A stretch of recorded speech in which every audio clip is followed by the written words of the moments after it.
It's Thursday again, tell everybody to lock in, grab some popcorn, a drink, and go and throw your AirPods in. It's the 1 hour show, constantly speaking facts. Bulletproof stats are always shooting from Matt. And when it comes to Kyle, you getting numbers and style. Jake is gonna educate you, he has that knowledge on file. Players, step your game up, don't be sluggish or lazy. Or Jimmy J might hit you with a shaky baby. Catch him on YouTube or any podcast platform. Breaking all the news down like Shaq does the backboards. No hot takes, this is where the hottest debate's at. Now kick your feet up, cause it's time for straight facts.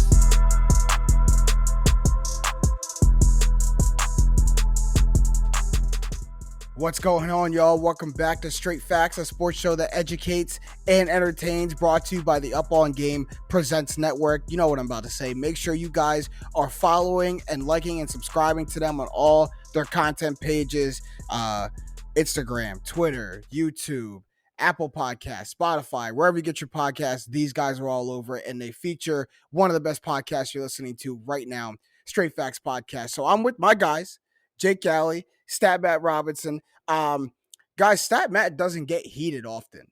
And right before air, he goes, I have a heated at the buzzer. So if that's not incentive for you guys to listen to the whole pod and wait till the at the buzzer, I'm not sure what is, because I am shaking with the anticipation. I don't know about you, Jake, but I'm just not going to speak for until we hear it. I mean, at 50 minutes, I'm going to just wait here. Like someone get blasted. He's cool, calm, and collected over there.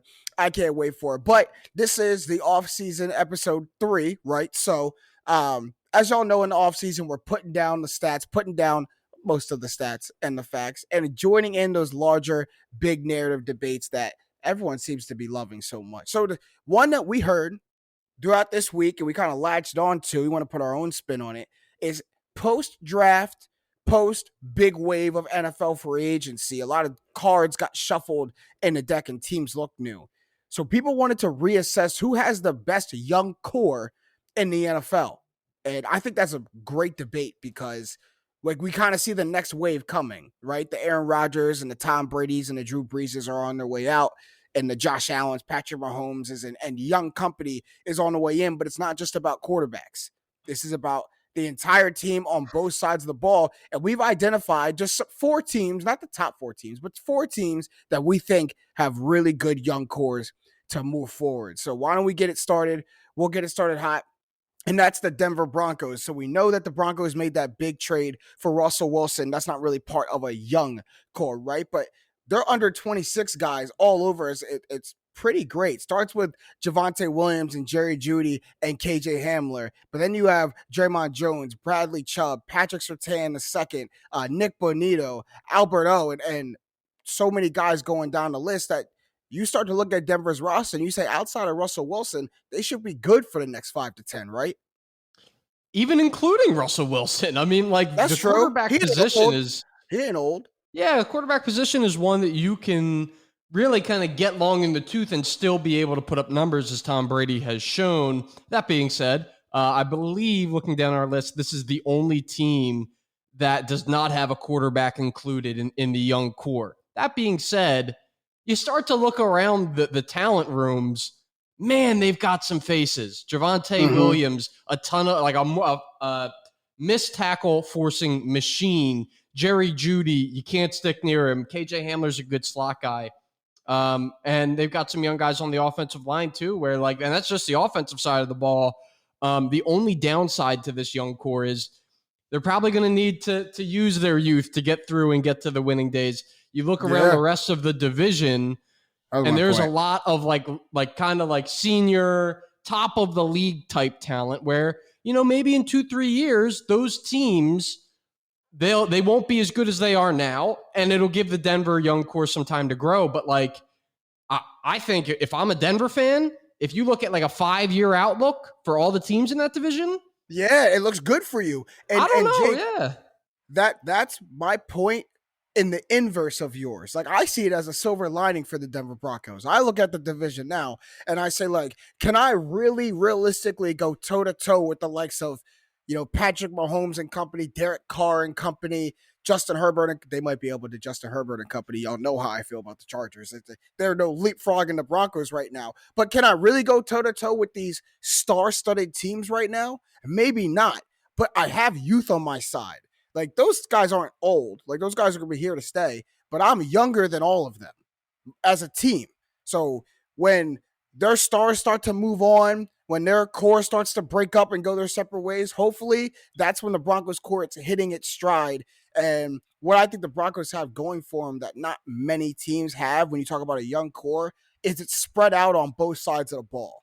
Like when you talk about offensive and defensive secondary, I mean, I have a young star at pretty much each skill position. And I don't think many teams can say that out their core. Like they have a really good young quarterback or a really good young receiver, a really good young running back, whatever. The Broncos have it sprinkled everywhere. And they've been a team to me for the past couple of seasons that's like, man, they're just a quarterback away.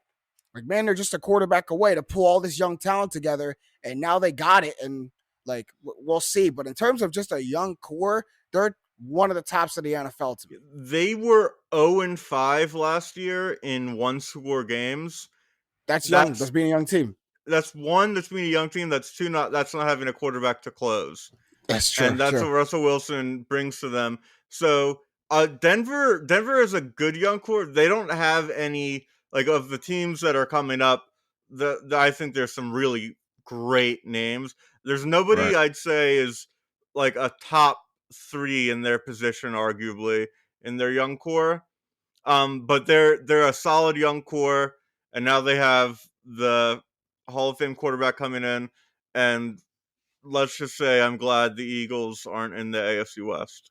Yeah, I'm glad the Buccaneers aren't in the AFC West, man. That's I wouldn't send my worst enemy to the AFC West. It's just absolute punishment. But okay, man, I might agree with you that they don't have, not might agree with you, they don't have any player, not even their quarterback is top 3 at their position right now. But in terms of under 26, because that's how we're valuing young in the NFL. So in terms of under 26, that changes that. Like under 26 at their position, they may got top 3 all over the place between Javonte Williams, Jerry Jeudy, Patrick Surtain II, Bradley Chubb. Like I'm taking their under 26 core over. Jerry Judy's not top 3 in under 26. I guess not, right? Because you got Justin Jefferson, Jamar Chase, right? Okay. Well, he's in the give him a Brown. Give him a season. Top Brown. Give him a top season half. with Russell Wilson, and we'll see. Because I'm a huge Jerry Jeudy backer. He just hasn't been. I mean, he's got Drew Lock and Teddy Bridgewater throwing him the ball. That's tough. Like that's tough. Really difficult, even when you are open. You're not getting the ball. Where he had a non-quarterback throw the ball at him the whole game. Kendall Hinton. That's another name. Yeah, throw it out there. Crazy. When you look at Jerry Jeudy, he's actually 96th percentile in separation percentage, meaning on average, he's about 2.5 yards away from a defender when the pass arrives. That's like next level speed. That's like your weight. 2.5 yards in the NFL is close to wide open when he's getting the ball on average. So like you have a guy who starts. Not only do you have a quarterback who can start delivering the ball, you also now have a quarterback that can value up some of the other pieces of the offense. So Jerry Jeudy's not as focal as maybe he would be in years past where they're just chucking it to him. Right. I am, and you know, this doesn't even include the things they're going to do in the passing game with Javonte Williams, and he's not a young core, but Melvin Gordon did resign, which seems to be a bit of a dividing move in Broncos fans in my very middling research. But regardless, really, they're going to have a pretty good team. So it's a shame they're in the division they're in. But I think we all kind of agree here. Years down the road, they're going to be in a pretty good spot. Yeah, I mean, look, they have youth on their side. Now that I'm thinking about it, it's not guaranteed because I can see guys like Patrick Mahomes not going nowhere.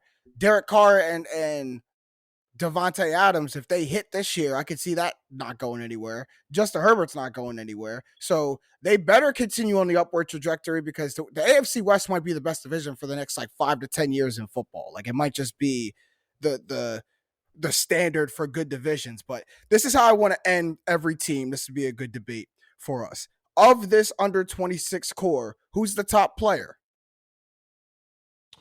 Jake, go ahead. Who's the I am top going player in to the Broncos say, under 26 core? yeah, we didn't talk much about him, but I think that he plays the most valuable position that we have here, and that's Patrick Surtain, Yeah, the you took second. mine. You took mine. That was like my surprise factor of asking the question, and you took it really right from under Oh, me. I'm That's sharp, insane. man. You got to know who you're dealing with. Some It's sharks here, literally- because Matt wasn't going to it's- jump on him too. I could see it. No. I'm taking Bradley Chubb. But Jake, go ahead. All right, why you got Patrick Surtain? Probably for the same reasons I do, but why you got Patrick Surtain?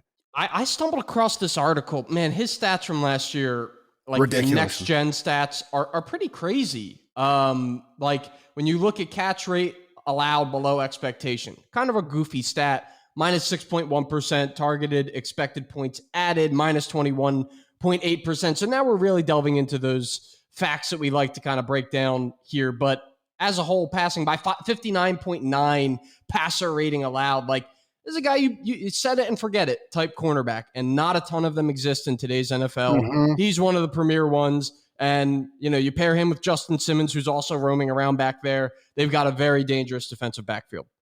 Yeah, I mean, outside of Jalen Ramsey, just in my recent memory, I'm not sure I've seen a rookie or second-year player come in and their defense just automatically have confidence of like, you're going on the best player and let me worry about the rest of the defense. Like that's what Patrick Surtain brought to the Broncos, and it brought their defense over the top. We talked about the Broncos defense as a good defense, but they were never a defense that could make up for their lack of offense, never a defense that could win them games. They were just a defense that wasn't going to go up and give up 35 points. And then last season, they became one of the most opportunistic defenses in the league, and a defense that you had to fear. And Patrick Surtain going in that secondary is probably what allowed Matt for you to think Bradley Chubb is the best on their team, because a pass rush is aided by a good secondary and vice versa. So Bradley And Chubb vice versa, is a very controversial take because he doesn't play football. He's always hurt. And he had 12 sacks his rookie year and hasn't had anything since. I think he's just had a bunch of bad luck. I think dealing with Von Miller, his mentor, leaving and getting injured last year was just two things together.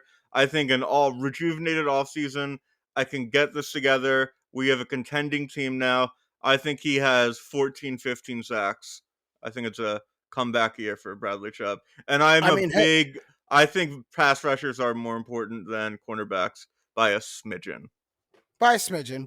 But I think when you have a secondary that can work in tandem as well, like it's very hard to block someone for 4 to 5 seconds. Like if I can't find anybody open downfield and I have a secondary that allows you to get a pass rush like that, we'll see if Bradley Chubb can get it. But remember the Broncos for a little bit. People are a little hesitant to jump on that horse. You see what I did there? That's a good one. With the Bronco. Thank you.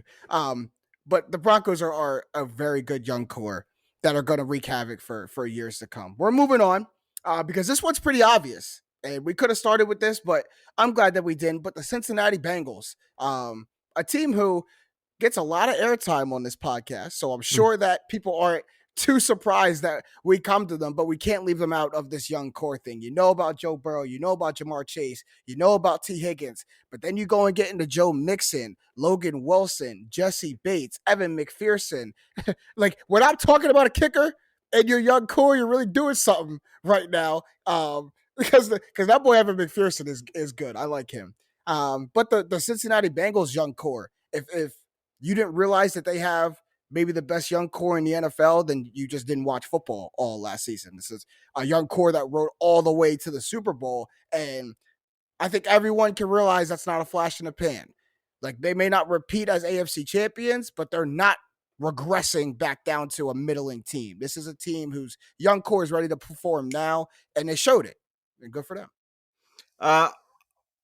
They're going to regress. Here you go. Here you go. They're not going to regress like an incredible amount. But this is a team that lost 7 football games last year. Teams that lose 7 football games usually aren't that good. They're not. Like the Giants won the Super Bowl at 9-7, 2011. Didn't make the playoffs for another 5 years. The Bengals are going to make the playoffs. I think this team is more like the 2008 Cardinals, where they exploded in the playoffs after the 08 Cardinals were actually like a bad team if you look at advanced stats and DVOA, and then they became who they actually are the next season. I mean, in that postseason, and then the next season they sustained that level, but defenses had time to adjust. So that 09 Cardinals team either went 10-6 or 11-5, won a playoff game, then got bounced easily in the second round, and then Warner retired and their era ended. I think that's how the Bengals regress. The Bengals aren't a dominating team in the AFC. They're one of the good teams in the AFC, and they won a bunch of close playoff games last year to get to the Super Bowl. Yeah, and here I hear you, Matt. One, don't ever do this to me again. It's like a magnetic force. Oh my god! Like that was he just shot, and I was powerless. I didn't Like even he put the finger. I didn't He even put know I did it. it froze me. He put the finger up, and I shut up. Like unbelievable. But You're like I can pull the wind horse and do the double finger. yeah, That's when we'd we're have to shut really the in podcast trouble. off. It would be over. We could not proceed until you told us to. But I hear what you're saying, and I think if you were talking about a team that had been together for 3, 4, 5 years, I'd be with you. But you talked about a team who did this really in their first opportunity. Like that was like Joe Burrow's rookie year. He got hurt. Then you get Jamar Chase as a rookie. And the first time that all these guys play together, you beat Patrick Mahomes and them and go to the Super Bowl. So whether they overcame being a quote unquote bad team or performed above expectations, I think just goes in their favor. They're playing so ahead of schedule, and that's what makes them such a good young core. And like I said, like they may not repeat as AFC champions. So technically speaking, that's regressing, right? Because you didn't get further than you got last year. But they are so ahead of where they're supposed to be that even that regress of a second round exit is still more than what most teams can hope for when you pair your young core together for a year, 2 years. Like that's amazing to me. The expectation game is fun to play with this team because, like, imagine if they got bounced in the first round. People are like, oh, like, we'll take it. Like, whatever. Joe Burrow, finally back. He made the playoffs. They get bounced in the first round. And then this year they make it to the second round and get bounced. And it's like, wow, we're improving. Things are going well. Whereas True, yeah. it now. They set a hard bar. Right. You set a high bar. Here's the one distinction I want to make between the other two teams that Matt brought up. Those teams are led by veterans who have a big price tag on them. Eli Manning was quarterbacking those teams, and Kurt Warner, Larry Fitzgerald was on those Arizona teams. And you look around, and this is why we highlight the youth. At least for the next couple of years, they're not going to have to pay them like they're the best in the NFL. Jamar Chase doesn't have a contract coming up until a few years down the road. Same with Joe Burrow, same with T. Higgins, Jonah Williams. So, like, these are guys who they're going to have for cheap that hopefully in that span, because you're not spending a ton of money, you can afford to put together a pretty good team around them. I do have questions. Maybe this is because they are so good, so young. Is it going to prevent them from staying together long term? Potentially. Potentially could be the case. Jamar Chase is going to be heavily sought after. Joe Burrow. I imagine those two guys probably never see the open market. Everyone beyond them, it's just a numbers game. It's not that they're not good enough. It may just be the fact that in a couple years, all these guys are making so much money they can't keep them. Correct. We can't afford all of them, which I think maybe lights a little sense of urgency, but I don't think it's something that, like, again, that's something that a 4 or 5 year team together starts to worry about. Yeah. Like y'all, like we made it to the Super Bowl in our second year. And as a football team, as a core, you think within yourselves, like we haven't even played our best ball. To your point, Matt, they may have outperformed what they actually should have done, because to a young core like that, you're like, man, we it's only our second year and look what we were able to do. So once we actually like start to improve, fine tune all the things, fix the little holes we have at our team, like the offensive line, then imagine what we can do for the next 4 to 5 years in the NFL. And we did it with just trying to pick it up on the fly. So I think like I kind of spun the Broncos problems to a good thing. Like I think all the Bengals problems are quote unquote good problems to have. I don't see like a fault right now in the Bengals plan. And I think that's great. But speaking of one of those pieces of the young core, we probably should have put this dude in our most disrespected episode last week. Because Jamar Chase is absolutely at the forefront of this young core, one of 5 rookie receivers to gain more than 1,300 yards in their first season. The other 4 were Justin Jefferson, Odell Beckham Jr., Randy Moss, and Anquan Bolden. But Anquan Bolden were able to increase their yards per season the next year in their sophomore season. So all this happens, right? He leads his team or is one of the leaders to the Super Bowl. And then Madden decides to put their 2 cents on things because we love when they do that. And they come out with their top 10 receivers this year in Madden, and Jamar Chase is not on it. Not only is he not in the top 10, he doesn't have a 90 overall rating. The last person in the top 10 is Amari Cooper with a 90 overall rating. Jamar Chase is not in there. Gentlemen. Jamar Chase is 20th, it actually came to be. What? You can name this is how I felt about you with Saquon Barkley last week, Matt. Like you can sit here and name me 19 better receivers in the NFL than Jamar Chase. 1,300 yard season in his first season. It's incredible. So we're talking about the young core, young talent. It's like saying, okay, so they have you're saying the Bengals have a below average number 1 wide receiver. Because your number 1 wide receiver would be a top 16 wide receiver, feels a top half. But if Jamar Chase was like 11th or 12th, I wouldn't like have a big no. But like I have a that's probably where I would place him. And like remember 1,300 yards, he played an extra game, so there's always that. And but he is an absolutely incredible talent. He was drafted where he deserved to be drafted. He justified not taking Penei Sewell, which is a hard thing to do when you have the worst offensive line in football, and he absolutely did. Him and T. Higgins are such a great duo to do together because you have the speedster and the possession guy, and it can be this generation's Fitzgerald and Anquan Bolden. It really can. So all of that is to say, Amari Cooper in 11 games, 12 games, it was not better than Jamar Chase. Keenan Allen, no playoff seeing Keenan Allen, to me was not better than Jamar Chase.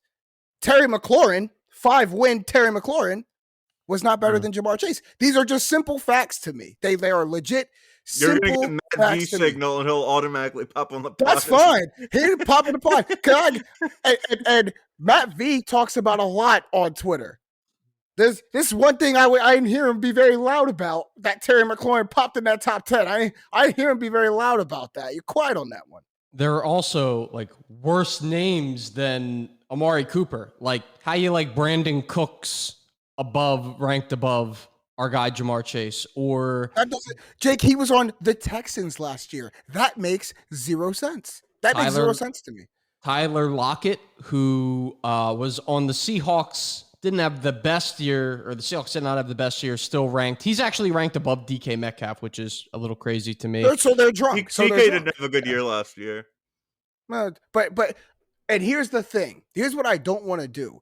We're talking about overall rating. We're not talking about who had the best season.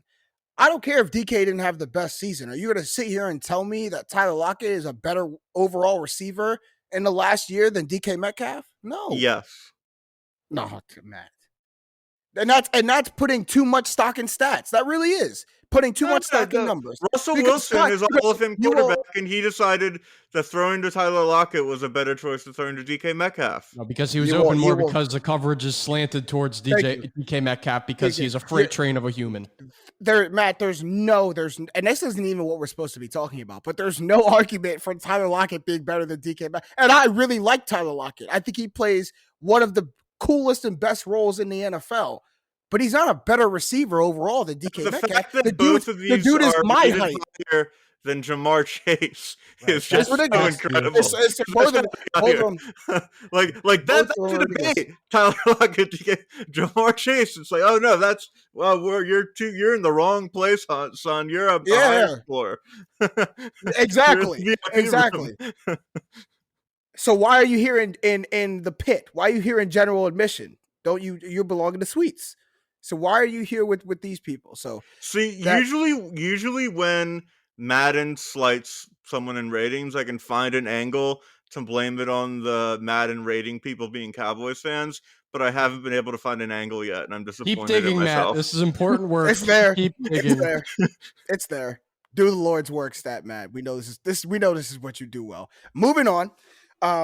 Because this is another young core who, man, if stuff comes together right and they stay healthy, should be a good young core moving forward. That's the Baltimore Ravens. They got some things to take care of because part of having a good young core is making sure the best part of your good young core is re-signed to your team. So they got to do that and take care of Lamar Jackson. But you got Lamar Jackson, J.K. Dobbins, Rashad Bateman now. And then on the other side of the ball, Patrick Queen, Marlon Humphrey, Marcus Williams. Like, a lot of stuff gets said negatively about the Baltimore Ravens roster. But when you break it down player to player, the young core is there, and it's something to build off for the Ravens. I would say, like, and this is probably like a huge overreaction, but I'm going to say it anyway. Them losing all of their running backs is equivalent to the impact of when Tom Brady's knee blew up to the Patriots. Both teams still made the playoffs. I'm going to say, show your work. Show your work. But, so obviously Lamar is the MVP on this team. Tom Brady is very clearly the MVP on the Patriots. And Baltimore didn't lose Lamar Jackson, but they lost Lamar Jackson with a running game behind him, which is the MVP, Lamar Jackson. Because you can't get the most out of Lamar Jackson and ultimately the most out of that Baltimore offense without running all of the RPO and without running off play action. That's where he really breaks your back when they're still averaging like 4.8 to 5, middle 5 yards per carry. And then he snaps one off for 50, or you think you have him on third down and he scrambles off the side. Like, those plays break defenses. And they still have that to an extent, but teams without all those talented running backs did not have to respect the Baltimore Ravens as much as they did in years past. And the numbers prove it. In 2021, they attempted 35.9 pass attempts per game. The previous 2 years, 2022, only attempted 25 per game. And then in 2019, 27 pass attempts, 27 and a half pass attempts per game. So clearly they want to get back to that, in my opinion, especially with a guy who they're about to hopefully invest a lot of money in. You have to get back to the running game. J.K. Dobbins, probably the best player on this young core coming back, will really help them do that. Yeah, I mean, I state it all the time because I hope people don't forget that they lost their top 3 running backs before the season started. So that derails any team. I don't care who you are. That literally derails your team when Le'Veon Bell is RB1 where you're going into week 1 in 2022. That derails your team. And then you have Hollywood Brown, who forgets how to catch for a season. So now you're looking around, and just like we talk about Saquon Barkley on the Giants, just the devil eyes start to narrow in on Lamar, and the evil laugh comes. You're like, oh, you're the only one left. Like, no running back, no receiver. Mark Andrews is a receiving tight end. So if you can't get the ball to him, like if we make you uncomfortable, the offense goes nowhere. So like that was such a good point, Jay, because you're exactly right. Like, all that misdirection, all that multiple threat is what gets Lamar on these one-on-one matchups with a linebacker in space. And then he makes him miss and he's gone. Right. But it's hard to make 5 people miss in a crowd. Like, it's hard to do that when no one else is drawing attention.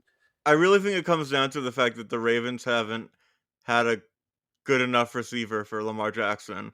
That's another one. You need someone on the outside that's reliable to bail out your quarterback he's not inaccurate. That's wrong. But he's not. That's his flaw in his passing game, and you need, like, the Ravens should have made the AJ Brown trade. The fact that they didn't was a big mistake. They need to surround Lamar with better offensive talent from a playmaking ability instead of just bolstering. They have a good defense, and on top of their running backs all getting hurt. Last year, all their cornerbacks got hurt too, which really hurt them defensively. So they have a strong, but in today's NFL, you need receivers that can bail out a quarterback. Stafford, look how much playing with Cooper Kupp helped. The guy who can make, and obviously Cooper Kupp is an exception because he's an alien, but I just don't know how they didn't do a better job at getting a wide receiver for Lamar. And I'm not saying they should have paid what Arizona paid for Hollywood Brown. That would be really stupid. But It's crazy, right? they did a poor job at surrounding their quarterback who's coming off an injury with talent. And Right. and it's really disrespectful to do that when your quarterback's going into a contract year. Yeah, and then you have all the means to say like, well, you had a down year last year. We don't want to give you a $245 million contract, which is just the ugly side of sports business. But it's funny how we say they have one of the best young cores, but is it good enough? Like we just spent the last 5 minutes talking about all the improvements they need to make to this young core. So is this young core good enough to win you football games to go to a Super Bowl? Because Matt, like, and Jake, to both of your points, like they don't go and make that big move for a receiver they haven't. And I don't understand why, but I see where they're coming from because the best Baltimore Ravens they've seen, one of the best Baltimore Ravens teams in regular season franchise history, was a running football team. It wasn't a receiving football team. It was a team who got it done with multiple backs, Lamar Jackson running, and then we have two receivers that we need to throw it to. Hollywood Brown in a good year and Mark Andrews. They didn't need anything other than that. And it didn't seem like in the playoffs that was the reason they lost. They just got beat by better teams. So to the Ravens, it's like we just need to keep perfecting that and keep perfecting that. But then what happens when all of that gets taken away in training camp and you don't have your plan B is Hollywood Brown, and now the lights are a little too big now because now my 8 targets a game goes to 12. I need you to get a first down means I need you to get a touchdown. Like now the lights are too big for Hollywood Brown because I don't have that crazy dynamic running game. And then the glaring hole at receiver comes, but that's almost a little too late. So back to my original question, like, you know what I mean? Like, you see what I'm saying though? I was shocked. While during this conversation, I just looked up their wide receiver room. Aside from Rashad Bateman, here are some names that I recognize. The only ones this is recognized, people I do know. Devin Duvernay, Tylan Wallace, because I was big Oklahoma State fan a couple years ago when they had him and Chuba Hubbard running around. And that's actually it. Those are the two guys. Those are the two guys out of 13 people or 12 other people that I have literally ever heard of. And I play a lot of fantasy out there. Like I feel like I should know a good amount of people on each team in each room. I've heard of 2 outside of Rashad Bateman. It might be scary bad in passing game in Baltimore this year. Yeah, scary bad. All right, before we move on, best player on this young core besides Lamar Jackson. That's a given. Best player in this young core for the Ravens. I think it's got to be JK. Go ahead. If you want to say JK, I think Marlon Humphrey is getting very overlooked in this situation. Yeah, I was going to say Marlon Humphrey. The injury last year doesn't help, but let's remember the year before that, when Marcus Peters started spiraling out of control, Marlon Humphrey took this amazing leap, and the people saying it's him and Jalen Ramsey as the best cornerbacks in football. And I think when you have such a down year, when your team underperforms, you don't make the playoffs, especially when you're a cornerback, you probably get lost in the fold about how good you are. But I think a healthy Marlon Humphrey can be one of the best, defensive backs in football. So I think Marlon Humphrey is at the forefront of this young core if I had to pick one. Matt, you were going Marlon Humphrey too? Yeah, Marlon Humphrey, he's such a dominant player, and he like, if you listen to like, I remember seeing a Harbaugh press conference, I forget when it was last year, but he was talking about how Humphrey's like coaching on the field and identifying wide receiver like situations and helping out other players is one of the biggest things they lost, even counting how good he is as a player. So I think having that quarterback on defense in the secondary is so important. And remember, this is a team that they make the playoffs if Lamar stays healthy. The Steelers Mhm. completely are going to fall off with a new quarterback. The Browns, we have no clue what's going to happen. And the Bengals are, in my opinion, slightly vulnerable because the Ravens could win the division this year, but I still don't think they're a contender to win the Yeah. AFC. Yeah, I definitely agree with you there if stuff gets pulled together. But Marlon Humphrey won a big like cornerback. Like he's huge. Like he's almost built like a linebacker, but he runs like a cornerback. And you talk about a lot of cornerbacks, they specialize in one thing. There are good coverage corners, there are good zone corners, there are good tackling corners. Marlon Humphrey is a good corner. And I think it's like him and Jalen Ramsey are on a short list of corners that can do everything. Like I can put them in a zone. I can ask them to cover. Jalen Ramsey showed his ability to blitz and get in the backfield this year. Marlon Humphrey's able to do that as well. Like I think he's I don't think Marlon Humphrey's a problem. He really is a problem on defense. But Jake, you give your J.K. Dobbins I mean, he was take. in like a part-time role. He was averaging 6 yards per pop, 9 touchdowns. You give him a full role.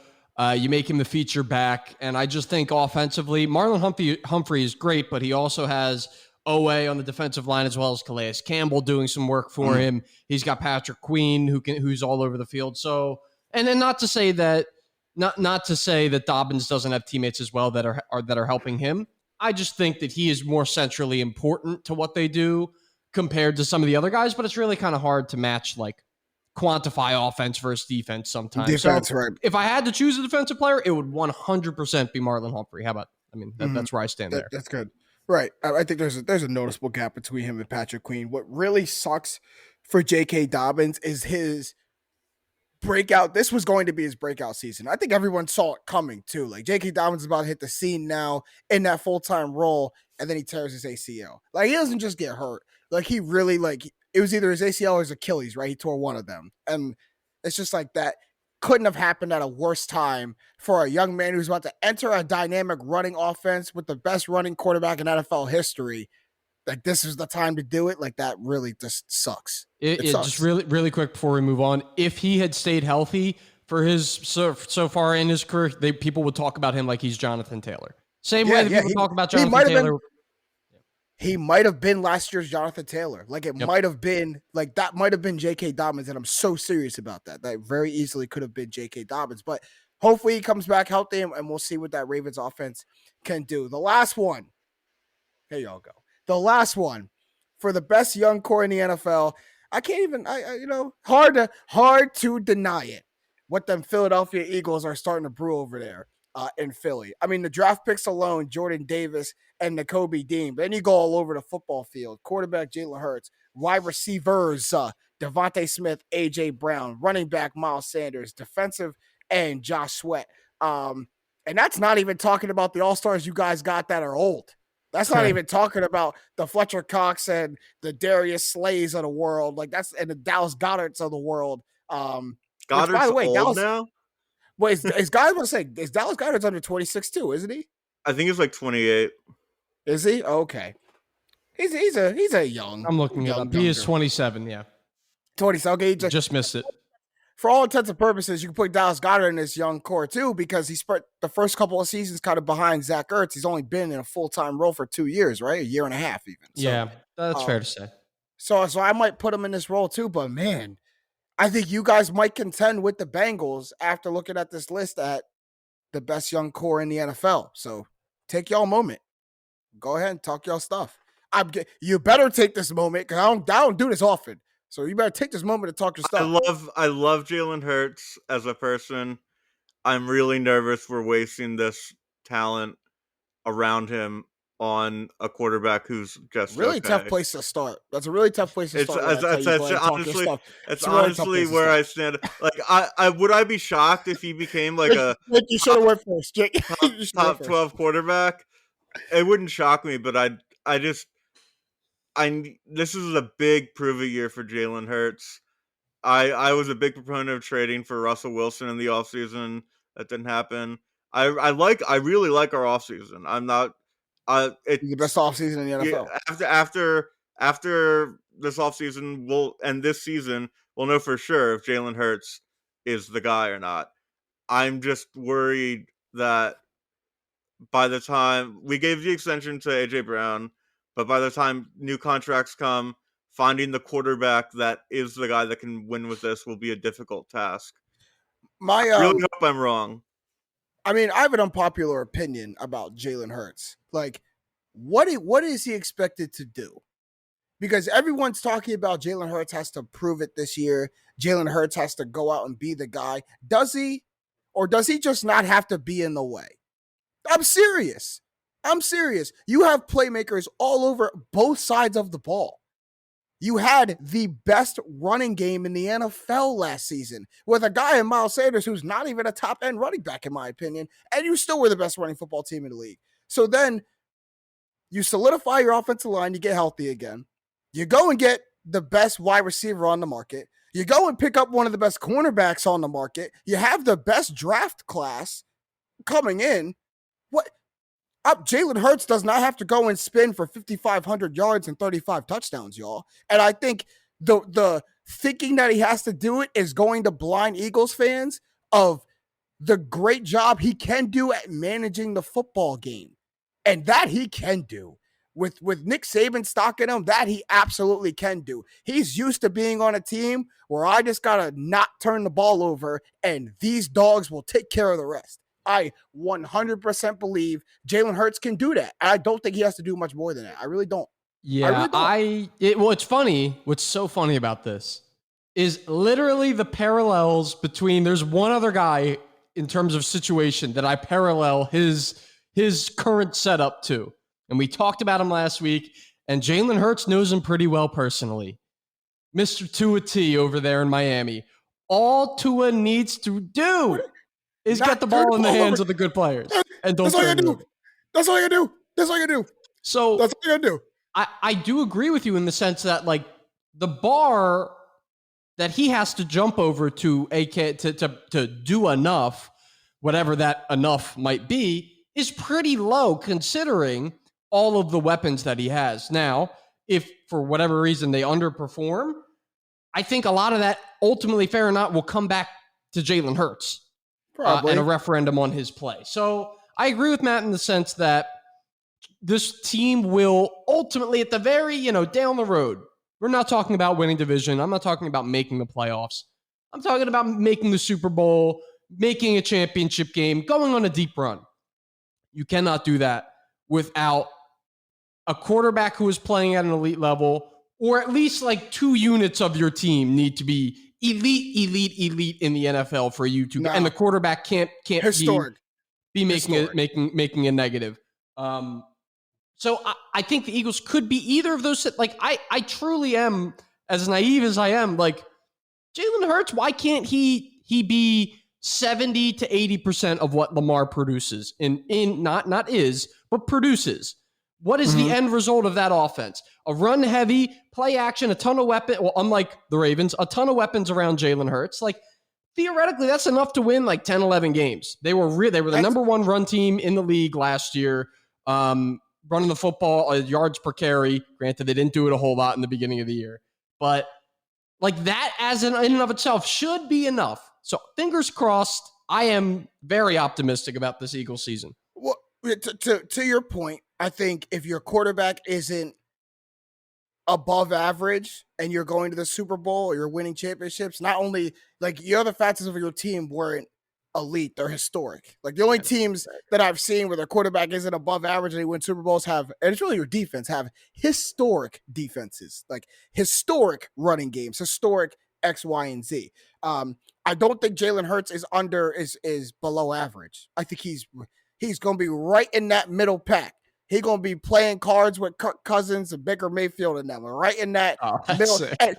But he's got a way better team than both of those guys. I'll say Baker at his best. But he's got way better teams around him than both those guys do. And like, I think if Jalen Hurts goes and has he can have a mild season, and you guys are very good. I truly. What's frustrating is I really think we have a Super Bowl team until you look at the quarterback, and then the quarterback demotes you from Super Bowl winner to, hey, we might win a playoff game. No, it's more than that. It's more than that. You guys still right now are contender. This is a winner. This is a winner we're talking about in Jalen Hurts. This isn't Daniel Jones. This isn't a guy who got drafted out of a school that didn't win anything. This is a guy who spent all 4 years in conference title games, college football playoff games, national championship games. A guy who did righted his wrong, I should say, when he got benched in the title game, and then came back the next season in the SEC championship game and bailed out the same dude who he got benched for. Oh no, he's an incredibly high character guy, and he's like a great guy. But knows what to do. He's a high floor, low ceiling player. I don't know if he's low ceiling. I think he's high floor. Well, he's medium floor, because we saw in the playoff game that there can be a somewhat low floor. Everyone can have a horrible playoff game. I know it's tough, but I think ultimately what we come down to medium floor, medium ceiling, and that puts you in the middle of the pack. That's all he's gonna be, is in the middle of the pack. Like, to me, that's what he's got to be, man. I'm not going to let you talk me into it. I've been thinking about it. I'm not going to let you talk me into the Eagles being a Super Bowl. This is what he does, man. He's going to set us up, get us nice both and primed up for the season. Oh, you're really good. And then when they stink, he's going to hammer us saying, you guys really thought the Eagles were going to be good this year. I can't wait. I know it's coming. You, sir, are traumatized. You, sir, are hurt by me, but you're hurt. Because I'm the song and dance I've done, James, before. I've done the song and dance before. I don't. Yes. When your quarterback was Nick Foles and your quarterback was all these middling guys, like this is not this no, like this. You guys actually have a really good team. Nick Foles, before he won the Super Bowl, showed a peak that is much higher than what Jalen Hurts has shown. I don't want to hear this. That's it. His ceiling was horrible. I mean, his floor was really low. But we saw how good Nick Foles could be for those 11 games in 2013. So him getting hot for 4 games and being pretty good for a couple games the next year to make us get us to the playoffs isn't that surprising. Right. And what year was that? What year was that? Even 2011. What year in the league was that for Nick Foles? Nick Foles, that was his second year, 2013. His second full season that he made that jump. He was a backup most of 2012 behind Vic. He was a backup at the beginning of the season 2013, and then he exploded. Interesting. And then he was okay in 2014, and then he was horrible with the Rams.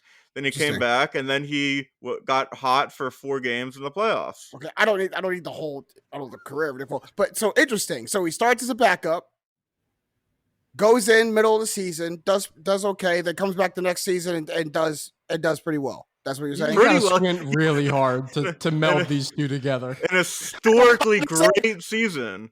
Like one of the highest passer rating seasons in NFL history. 27 touchdowns, 2 picks. Like and then he was like, I didn't meld that. I didn't meld that. You just explained the exact career trajectory. That's rookie to a top 16 quarterback the second year. Like he improved. And I really liked his completion percentage going into last year was worrying. I was really worried, but it was like 54% his rookie year. Then 62 this year. If he can get it to 65, that's great. So the 65 is a tough number to hit. We'll see. We all come down to the same conclusion of this team, is that it will hinge on the play of Jalen Hurts, because a lot of the other areas are very well filled out, young and old. You said it. I mean, there are some holes, just like every team. They have guys who aren't maybe shouldn't be starters or aren't the league average. But for the most part, like Jalen Hurts is going to be the one guy who's going to direct the orchestra. So it's easier to get a new director than to change out each part of the orchestra. You know what I'm saying?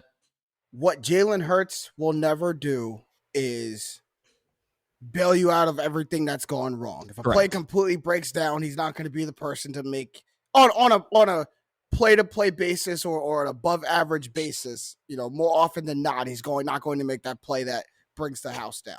What I can count on Jalen Hurts to do is just make the right read on a down-to-down basis.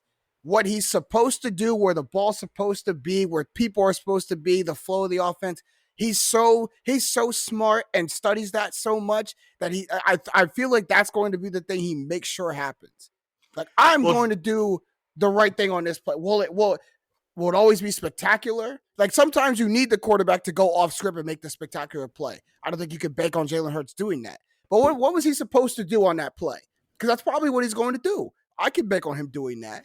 And if he does that and doesn't screw like stuff up, doesn't gum up the works, that should allow the rest of your football team to play well, to do their job, and you guys find yourselves in a contending situation if that happens.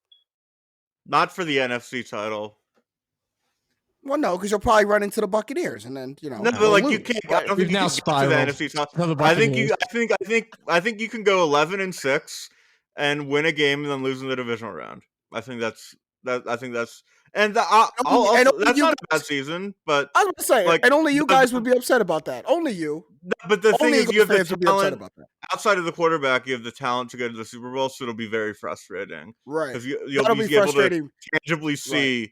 Like it'll be some game where we're down like 4 and with like 8 minutes to go, and Hurts can't lead us on the drive because the defense is too good. Frustrating. That is incredibly frustrating because you lose all your good players the next year, right? Because they don't return. Oh, they do. Some of them won't. The same team. Oh, the team comes back. You don't just lose. Okay, so like allow yourself to grow. The first year you put this super team together, you guys go to the divisional round. That's pretty good. That's pretty good. That's something to build off of right there. Anyway, we shall. Before we move on, the big question: best player in your young core. Oh, AJ Brown. That's easy. By far? AJ Brown. Yeah, easy. AJ Brown. I guess that is an easy question. I guess that is. Other guys are improving. Maybe a year from now, it's Jordan. We can maybe have a conversation about Jordan Davis if he pops off. But we'll in like 2 to 3 years. It's not my lotto. No, you could stop. There's no shot. There's no shot. Why? But Matt, you don't have to do that. Like you don't have to come out with every year he gets a lot better. But an offensive lineman, he's the best right now. Yeah, come on. Like you have I said in a few years everywhere. I said in a few. It's obviously AJ Brown right now, but in a few years, Mailata could be a top 3 tackle in football if he keeps getting sure. It could be. I didn't say it will be. I said could. But would you? But that's from all blame if it doesn't happen.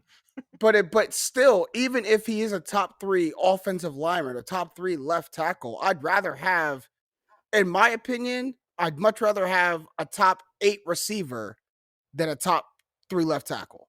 Now we're having the Jamar Chase, Penei Sewell. Exactly. The Bengals just proved that. I'd rather have that. But I guess that's subjective. That's funny. All right. So we're going to move on because we got to bring this segment back, man. We haven't done this segment a long time on our podcast, and the offseason is a perfect time to do something like this. Speaking facts. So as you guys all remember, we got some quotes out there in the sports world, some good, some bad, some ugly. We just got to decide, is this person speaking facts? So first one, we go back to the association, to the NBA, because Andre Iguodala had something that really came out of nowhere, unprompted, but it really shook up the world for a day. He said if Rasheed Wallace played in our league today, he'd be a top 5 player in the NBA. He'd be better than Giannis. Jake, is he speaking facts? Like we have Rasheed Wallace in the NBA today. His name is Marcus Morris. Okay, we've got a forward who's mean, who pushes people. You better stop with that disrespect of Rasheed Wallace and call him Twin. He way better than Twin. It's just like, here's the thing. Why would he, first off, to bring Giannis's name into it? We talked about certain places that Giannis's name gets brought into. This shouldn't be one of them. Yeah. This should not be one of them. And like, he's so ahead of Rasheed Wallace, it's not even funny. I know we talk about it all the time. Don't take first take. Don't take what you see on TV too seriously because they need to make airtime. Andre Iguodala must have been up all night recycling takes that would get some reaction, and this is what he landed on. I don't know about that because Iguodala said some really, really weird stuff in the past, like the stuff about why he doesn't want his daughter to play basketball. It's just like, what are you talking about? I'll let you look that up on your own. But I do want to give Rasheed Wallace some respect because the Morris comment was really bad. Because he That was was like, crazy. if he played in That was today's crazy. league, he'd be like That was Carl crazy. Anthony Towns with better defense.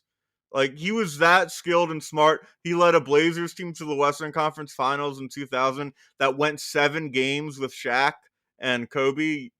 And that Blazers team was interesting because it actually had a bunch of like really good players, almost like the 04 Pistons. But he was the best player on that 2000 Blazers team. And then he's the missing piece for the Pistons to win a title. Like, if he played in today's game, he'd be a top 15 player. He wouldn't be close to Giannis. Like, not even close. no, sorry, top 15's too nice. Like top 20 or 25, honestly. I want to say because I don't know, even 15 is in. You there's some players would shoot more threes, which would make him more valuable. Right. It's hard to compare.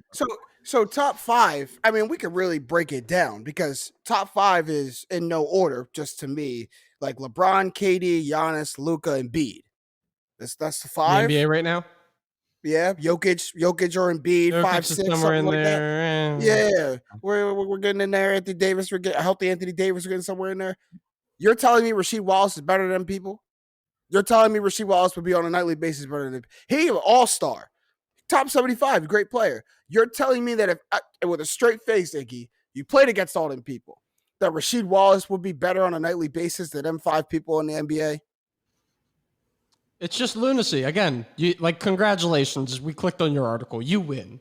We're talking about it. We clicked on the article. Andre Iguodala. Did I even say Giannis in that 5? Did I even say Giannis in that 5? You did. I did. Okay, I'm gonna say I was drawing. Okay. And Jake, that's the part that you missed Curry though. I was about to say I think you did miss Curry. Steph. Curry, no. Our guy Quiddy's about to be on your case. You better not let him hear that you left Steph out. I know. Well, he also not gonna like that. If I gotta put Steph in, I'm probably taking Embiid out. Right. Y'all gonna. I'm not gonna like it either. Yeah. I'm not gonna go into that. I'm not gonna go into that debate. What makes it unnecessary to me is why Giannis catches a stray. Right. Giannis is the wrong person. There are people you could have pegged to give your argument context, and that's what he was trying to do. Giannis was the wrong. It did the opposite. It actually invalidated your argument because he's so far from Giannis that I don't want to hear what you're saying anymore. You picked the wrong one. Like if he picked Cat, no one's running to cape for Cat. Mm-hmm. He's probably a whole segment the next day on ESPN. Mm-hmm. He probably gets what he wants, but he picked the wrong one. And when you go after the wrong one, then we got to shun your whole argument because Giannis. I need to rewatch highlights of the 05. The Sixers played the Pistons in the 05 first round, and that was like Iguodala's rookie year. Did something like traumatic happen to Iguodala in that playoff series as a rookie to he owe Rasheed Wallace money or something? That's got to be. All right, we'll stick with your guys. We'll stick with the Philly theme here because James Harden, I cannot wait for this little conversation we're about to have.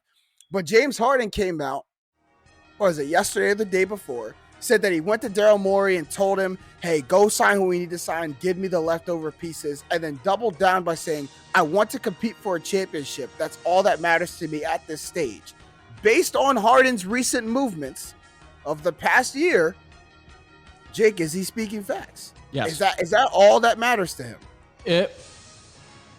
Here's what I will say. That is what matters most to him. I'm pretty confident in saying.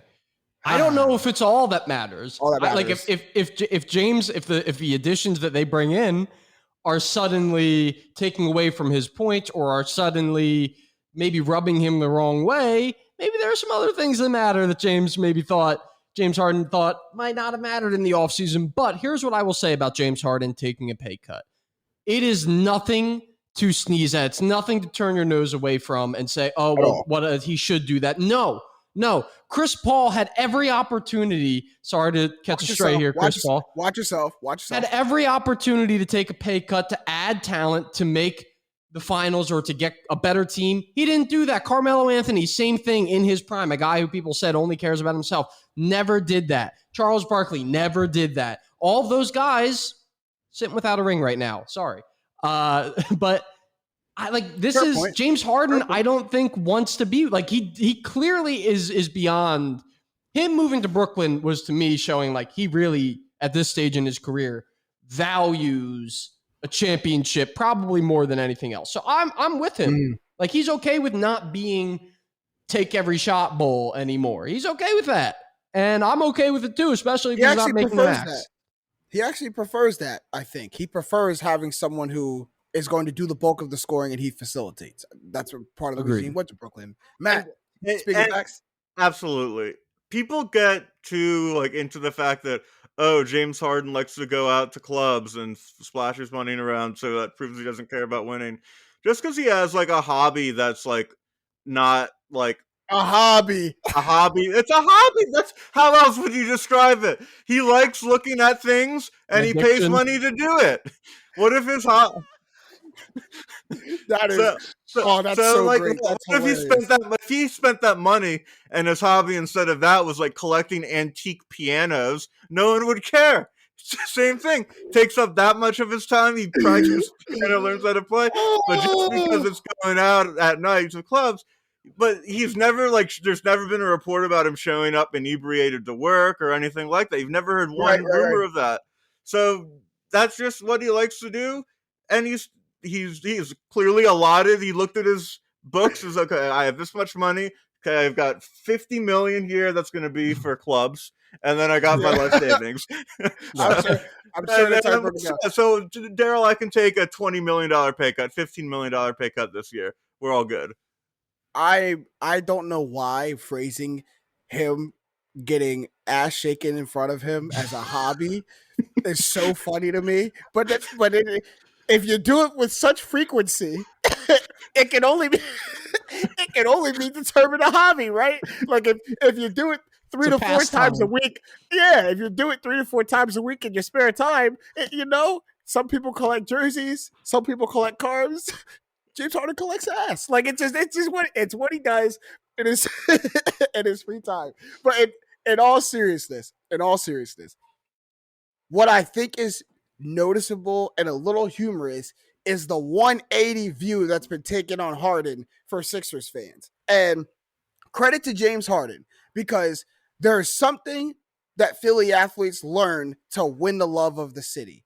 Is you have to go and realize like, oh, I have to show them that nothing else in my life matters. I don't care about anything else but their city and their sports team who I'm playing for and going to win a championship. And then they'll like me. You can't come to Philly with Matt, as Matt puts it, hobbies. You can't. You need, and he did, and to the Sixers' eyes, he underperformed. To Sixers fans' eyes, he underperformed, and he tried to fight that for a little bit. No, I didn't, and he tried to still go out, and his videos on Instagram were with him and Lil Baby, were with him and Mike Rubin, and then a switch flipped in the summertime, and he goes, "Oh, I have to show them that all I care about is basketball and nothing else in my life." And credit to him for learning that, because now he's earned the love of the city. Now everyone is confident in him. And now you guys believe in James Harden. But a James Harden who has hobbies is never going to win over the love of the city. So good on him. Good on him. It's just thanks, James. See you at That's your what meeting happened. on Saturday. But don't say nothing. Right. But as long as he's in the gym Sunday morning, Correct. everything's right with the world. I gotta say, I'm in trouble. I'm buying into the propaganda. Why? That You it's being like, cheerleader? You just being cheerleaders sings too? healthy, and he's gonna be like, he won't be like that great, but like 25 point per game guy instead of 20. Like I'm buying into the propaganda that he's gonna be significantly better than he was last year because he wasn't healthy. Can you allow him to be human? Like, and I'm not just talking to you, man. I'm talking to all Sixers fans. Because I think this is the slippery slope he doesn't realize he's creating, is you create such a confidence that you move like the expectation up as the confidence goes up. It's like, oh, I didn't say it was going back to averaging a triple double. I just said I'm healthy. I just said I could go and play better. But the Sixers That's fans, what that means. oh, That is what that means. That's what that means. Yeah. It is. My God, I could Better never be. I could never play for the Sixers. That's all it is. Last one before we move out. You got to talk about ESPN getting their headlines off. Kendrick Perkins is putting that on his back for the summer for the network, and good on him, because he comes with another one. On First Take says this about Donovan Mitchell. It's no disrespect to D. Mitch, and then goes on to disrespect him completely. But is he a number one option type of guy? Is he a guy that could take your franchise to the NBA Finals and possibly win a championship? Hell no. And then probably went to go on and say, carry the hell on. Sure, so yeah. Jake, carry the hell on. Is he speaking facts? He is. I'm actually with him on this one. I think to build a franchise around someone, you need to either be elite offensively or be able to play both sides of the ball very well. He is getting close to being, how many elites did I say? 3 elites. You said 3 elites. So he's probably like 1.5 to 2 elites right now offensively. Defensively, he's supremely average. And Right. I think if you are going to make a move where you're not Utah and you're moving a ton of assets to bring in Donovan Mitchell, ultimately you're still going to need to bring in someone else who's going to take care of the things that you would want ideally your franchise player to take care of. So can he be the best player on a finals team? I think that's still yet to be decided as he matures and adds things to his game and gets better. Currently, right now, he can't be your franchise star, is what I'll say. Yeah, I mean, I'm right with you. agree with you. Yeah, I agree with you and Kendrick Perkins that he's not. And I've said that for a while. I said that when he was dropping back-to-back 40-point games in the playoffs in the bubble, that I was like, these are great, but I still don't think Donovan Mitchell is a person who leads you to a championship. To me, the worst player who could be able to do that in the NBA is Jimmy Butler. Like, that's the worst franchise player you could have, and Jimmy's even coming up short. Like, even Jimmy isn't getting it done. He got to the finals one time, but there's a ceiling there. And I think Donovan Mitchell, instead of trying to be the worst number 1 in the NBA, if he realizes he could be the best number 2, you go and win a championship. Like, correct. If you realize that's where you are, you instantly make whatever team you go to with your star a championship team. And I mean instantly. But if you try to be the best player on a team, and like, I just don't think that Donovan Mitchell is your franchise player. And you put it perfectly, Jake. You have to be like top 10 in the NBA, top 5 to 10 in the NBA offensively, or top 15 two-way. And he's neither of that. So I just think there's a ceiling there. But let me paint you this picture real quick.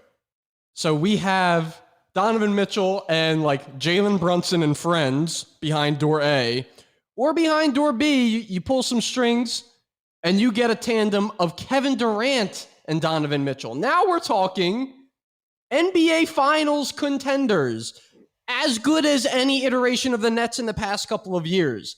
Like, this is that I think perfectly encapsulates kind of the difference between the two builds. You can't convince me that Kevin Durant and Donovan Mitchell and Ben Simmons and pieces around them don't go to a finals. You can't convince me of that. I'm with you. You can't convince me of that. It's written in stone. Matt, put your spin on it real quick. I actually think like the tragedy of Mitchell is he would have paired perfectly with Embiid because he just like Gobert for a while. So if he forced his way out like 2 years ago, him and Embiid, and I don't know what happens with Simmons in this scenario, but that would have been a really good duo to build around. Mm-hmm. Yeah, and Donovan Mitchell is a star. He's not a superstar, and a star is number 2 in the NBA to a superstar. That's what it is. All right, we're almost out of time for this episode of Straight Facts. It was a good one as always. We can get some shots up at the buzzer. I will allow Matt to go fast because for the past hour and 7 minutes, I've been sitting here in the greatest anticipation. So, Jake, go ahead. What's your at the buzzer? Just the only thing I've got, I got really badly burnt at the beach. I do it every time. You have to use, if you're a hairy individual like me, use the liquid sunscreen. Do not use the spray on. It doesn't get past your hair. My entire torso is absolutely scorched because of it. I thought if you were fair skinned like me, if you're Caucasian like me, if you're a beachgoer like me, all of those too. I did not think if you're a hairy individual like me. Because I spray it on and it gets caught in my chest and stomach hair, and then that skin underneath the hair is just done for. Done. That's nice, Jake. That's nice that you told us that. Thank you. Thank you. Sarah, if Sarah's got to rub this in, I'm really sorry that she's got to comb through the rough to rub the sunscreen in. But no, I mean, I only make fun of people getting sunburned because it's something that's literally never happened to me in my life. So all I can do is just poke fun at it until it inevitably happens, and then beside myself. But I'll go next at the buzzer. It's time to play our favorite game. Does James have unrealistic So before I even hear it, I'm gonna say yes. I'm gonna say yes this time. This one I'll concede a little bit because I recognize I'm on the outside of the popular opinion. I just don't understand why, and I'm hoping that maybe you guys or our listeners out there can really educate me. So I go to the gym now pretty frequently. I try to go at least 3 to 4 times a week. Most of the time, I hit that 3 mark.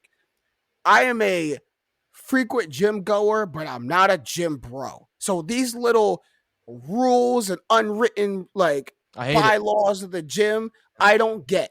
One of them is working in with someone at a machine. So I go to the Y today after work, and it's packed. I've never seen a Y like this before. I don't know what people are getting ready for, but it's packed. So I go, and in my mind, I say to myself, like, okay, I'm probably gonna have to share machines today. There's a finite amount of machines. Some of these workout machines, there's only one of them.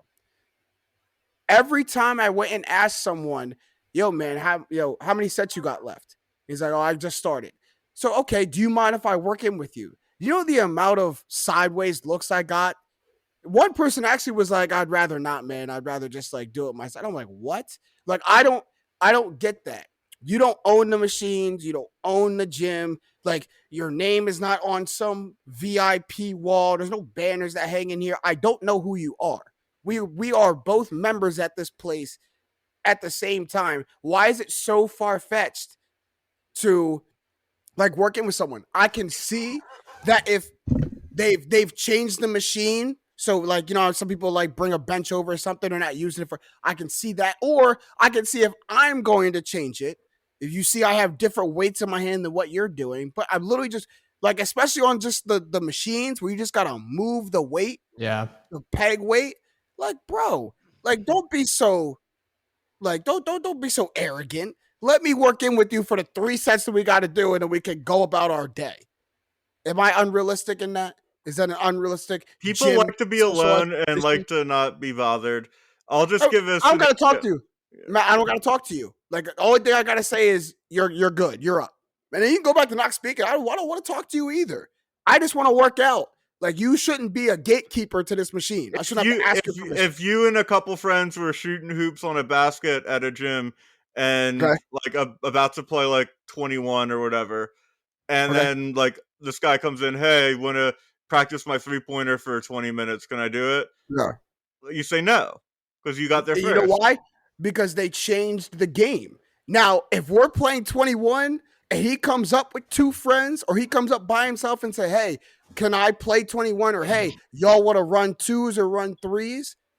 I think I'm arrogant to say no. And that's something on a court that I won't do. I might say like, hey, we're gonna play this game. Then afterwards, yeah, you could jump in our game of rougher. Yeah, we can run 2s. But like no, if you're not changing the game, no. Come on, run with us. So I think it's right for them to not want to do it. It is not right for them to not allow you to work in. As for the reasons you said, literally not your equipment. Like, who do you think you are? Number one. Number two, if it is busy, like then they become the a-hole for not letting you work in, because now the gym is permanently more busy because you did not let me work in.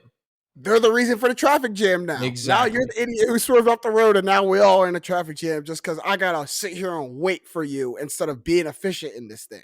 And I also think, like, for people who, like, not many people out there exist like this, for people who aren't as big as me, like, I don't know if there's like a embarrassment factor, like you don't want to see how much you lift. Like, I truly could not care less about that. I really couldn't. We all in there for the same purpose. You're in there to get stronger, like I'm in there to get stronger. I don't care where you're at.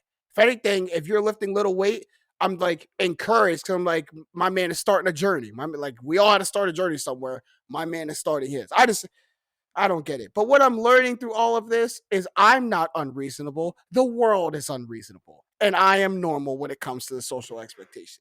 All right. Stop, Matt. The floor is yours, please. Let me get my drink ready because let me hear it. The fact that there's a Last Dance type documentary for Derek Jeter is blasphemy. Derek Jeter, or I should say Chipper Jones with better PR, does not deserve this kind of like sequential like Last Dance treatment. It's going to be such a propaganda piece. It's going to completely overrate him. And like, when he was the worst defensive shortstop in the history of Major League Baseball. That's just stats. By defensive WAR, he cost his team 18 wins by being such a bad defensive shortstop, and he was still too much of an arrogant person to not move to third base and let A-Rod take short. And I know they're gonna paint A-Rod as a villain, and that's gonna be unfair. And A-Rod would have been a much more worthy Last Dance documentary type person, because he was a much, much, much better player than Derek Jeter, and a much, much, much more interesting person than Derek Jeter. Wow. He was much better because he took human growth hormone. Can we be honest about that? Like, come on. And when he was with Seattle, he was still better than Jeter, and that was the 90s. Yeah, I agree. It's more fair. He's older, right? When Jeter got drafted in what? When did No, Jeter they're get both drafted? like the same age. They both had their debuts like in 95. I'm going to push back a little bit on how good Derek Jeter was. I will let you go off about hating him. I hate Derek Jeter as much as the next guy. But I do think that, if you have to name a Mount Rushmore of baseball, I'm not really going to disagree with you if Derek Jeter's name pops up. He's really not close to the Mount Rushmore. That's like saying Ben Roethlisberger's on the Mount Rushmore of football. Matt, he's a Hall of Famer, but he's not close to the Mount Rushmore. Matt, take the hate. Take the He hate did say off. he was Take the amped hate up. off. He Take said the he was hate amped off. up, John. I don't know. Ben Roethlisberger of baseball? Big Ben has some career accomplishments. Don't let the last 3 No, years of Ben- Big Ben. The Big Ben's Ben like a clear of Hall of baseball. Jake. Let's take Derek Jeter and put him in Cleveland instead of New York, and take away all of the famous people that he dated. He's good. He's not documentary worthy. He's not Last Dance. I agree with Matt. And I'm not going to take away your point, Matt, because I completely agree. 7-part, hour-long episodes. I'm just not Derek Jeter worthy. He's just not. And I think it dilutes Michael Jordan's Last Dance. Michael Jordan's Last Dance was going to be like a Michael Jordan and LeBron are the only players ever going to get this. I would totally watch a Barry Bonds one. Not a 7-parter. I'd watch a 2-part, 3-part. No, I'd watch it for 30. Well, if it was a fair doc, they actually talked about the roids and everything. But Ken Griffey, no roids, happy propaganda Ken Griffey Jr. documentary over freaking Derek Jeter. I don't even know there's I could name 100. I could name 50 baseball players in my lifetime that are more worthy of a documentary than Derek Jeter. And here's the thing. I think a lot of players deserve a documentary. Derek Jeter absolutely deserves a documentary. You can't. He just absolutely does. But the length of it, to me, signifies the magnitude of the player or where they are in their sports history. And if you give someone a 7-part documentary, all hour-long episodes, you're putting him in Jordan era. You're putting him in Jordan era. You're putting him in LeBron era. And he's just not that. He's just not that to me. You give him a 3-parter, now you don't really hear many words from me. That's cool. He got a 3-parter. 7? That's 2.5 months of Derek Jeter. I don't need 2.5 months of Derek Jeter. I don't. Do you need 2.5 months of Derek Jeter? I don't need that. I don't need that in my life. We can move on from that. But we got to move on from Derek Jeter, and we do have to move on from this episode. It was a great one. Thank you for everyone for sticking with us during the offseason. Got to give a big shout out to the Up On Game Network, everyone over there. LeVar Arrington, TJ Hushman's out of Plexico Burris. Love what you guys do for us. Hopefully you guys enjoy what we do for you. And as always, shout out my guys, Jake Galley and Stat Matt Robinson. I'm James Jackson. These have been the facts. Straight up.